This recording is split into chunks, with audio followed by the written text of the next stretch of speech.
बस्ती। Azad Samaj party के राष्ट्रीय अध्यक्ष चंद्रशेखर आजाद आज बस्ती पहुंचे और ऑडिटोरियम में आयोजित प्रबुद्ध जन सम्मेलन में हिस्सा लिया। भारी भीड़ देखकर वे उत्साहित दिखे। इसके बाद सर्किट हाउस में मीडिया से बातचीत की और 2027 के चुनावों को लेकर बड़ा बयान दिया। चंद्रशेखर ने कहा, ये लोकतंत्र है, जनता जिसे चाहेगी वही आगे बढ़ेगा।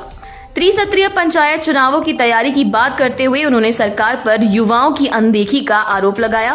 उन्होंने कहा कि 27,000 सरकारी स्कूल बंद किए जा रहे हैं, जो गरीब, दलित, पिछड़े और किसान के बच्चों के भविष्य को अंधेरे में डालने जैसा है। शिक्षा मित्रों के समायोजन, 69,000 शिक्षक भर्ती में घोटाले और नौजवानों को रोजगार न मिलने पर भी सरकार की आलोचना की। चंद्रशेखर ने कहा, कानून व्यवस्था पूरी तरह ध्वस्त है, सरकार सवालों से भाग रही है। उन्होंने दावा किया कि पंचायत चुनाव में आजाद समाज पार्टी सबसे बड़ी पार्टी बनकर उभरेगी। जातिगत जनगणना की मांग दोहराते हुए उन्होंने कहा कि इससे सामाजिक और आर्थिक हकीकत सामने आएगी। स्वामी प्रसाद मौर्य द्वारा मायावती की तारीफ कर उन्होंने कहा, प्रशंसा करना मानव का स्वभाव है, हम भी उनका सम्मान करते हैं। ब्रिजभूषण शरण सिंह प्रकरण पर कहा, महिला सम्मान का विषय कोर्ट में तय होना चाहिए, मैं वहां जवाब दूंगा। ईरान इजराइल मसले पर भारत सरकार की चुप्पी को लेकर बोले, सरकार जो भी निर्णय ले सोच समझ कर ले, लेकिन ईरान से सीखने की जरूरत है। उन्होंने चुनाव आयोग द्वारा सीसीटीवी ब्रॉडकास्ट साझा न करने पर चुनाव में बैलेट पेपर की वकालत की और निष्पक्ष चुनाव की मांग की। देखिए, सरकार शक्तिशाली है, सरकार जो फैसला लेगी सोच समझ के लेगी। आप समझिए कि जिस समय हमारे देश पे हमले हो रहे थे, हमारे देश की सेना टकरा रही थी, उस समय सब देश एकजुट होकर खड़ा था।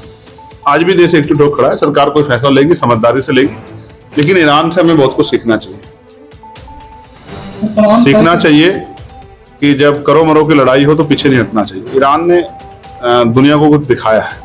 सरकार द्वारा जो विद्यालय बंद किए जा रहे हैं, इसमें ज्यादा नुकसान आप किस उसका मानते हैं? नहीं, आप बताओ ना, सरकारी स्कूल में पढ़ता हो ना, आप तो मीडिया के लोग, आप तो सब कुछ जानते हो। गली गाँव में जाके आप रिपोर्टिंग करते हो, चुनाव के समय पहुंचते हो, बताओ सरकारी स्कूल में गरीबों के बच्चे पढ़ते हैं। ये तर्क है कि इससे बेहतर शिक्षा मुहैया होगी। तो अब से पहले सरकार ने कितनी बेहतर, अच्छा चलो उसको छोड़ो, सरकारी अस्पतालों में क्या, मैंने आपको बताया, बस्ती का अखबार पढ़ के बताया मैंने कि 5 साल में डिजिटल एक्सरे मशीन नहीं है।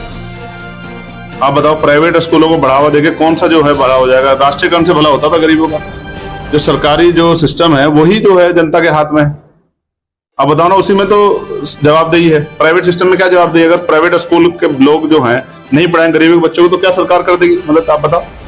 तो ये सरकार जो है स्कूल नहीं बंद कर रही, गरीबों के बच्चों का भविष्य बंद कर रही है। इसको हम होने नहीं देंगे। हम इसके खिलाफ मजबूत आंदोलन करेंगे और हमारी पार्टी बहुत जल्द उत्तर प्रदेश के सभी जिला मुख्यालयों पर धरना प्रदर्शन करके सरकार से जवाब मांगेगी कि गरीबों के बच्चों का रास्ता क्यों बंद करे, कमजोर वर्ग के बच्चों को आगे बढ़ने से क्यों रोके। प्रबुद्ध वर्ग सम्मेलन से क्या लाभ होगा? प्रबुद्ध वर्ग सम्मेलन उन सोए हुए लोगों को जगाने के लिए है जो ये सोचते हैं कि भाई हमें, जैसे बुद्ध ने कहा, भगवान बुद्ध ने कहा, आपको दीपक, अपना दीपक स्वयं बनो। तो इस हक वंचित बहुजन समाज को भी अपनी लड़ाई स्वयं लड़नी चाहिए, किसी के भरोसे नहीं रहना चाहिए। इनको अंधविश्वास, पाखंडवाद से बाहर निकल के और घर घर जाके लोगों को जागरूक करके लोकतंत्र की शक्ति, वोट की शक्ति को समझाना चाहिए, जिससे कि इनका आने वाला कल अच्छा हो। देखो, जो हम सामाजिक परिवर्तन चाहते हैं बिना शक्ति के नहीं होगा, और शक्ति सत्ता में है। तो सत्ता प्राप्त करने के लिए लोगों को जागरूक करना जरूरी है, इसलिए हम लोगों को जागरूक करने का काम कर रहे हैं। बीजेपी चुनाव आयोग ने अभी ब्रॉडकास्टिंग का जो सीसीटीवी फुटेज है उसको साझा करने से सीधा इनकार कर दिया। उन्होंने हवाला दिया है कि कानूनी प्रक्रिया है।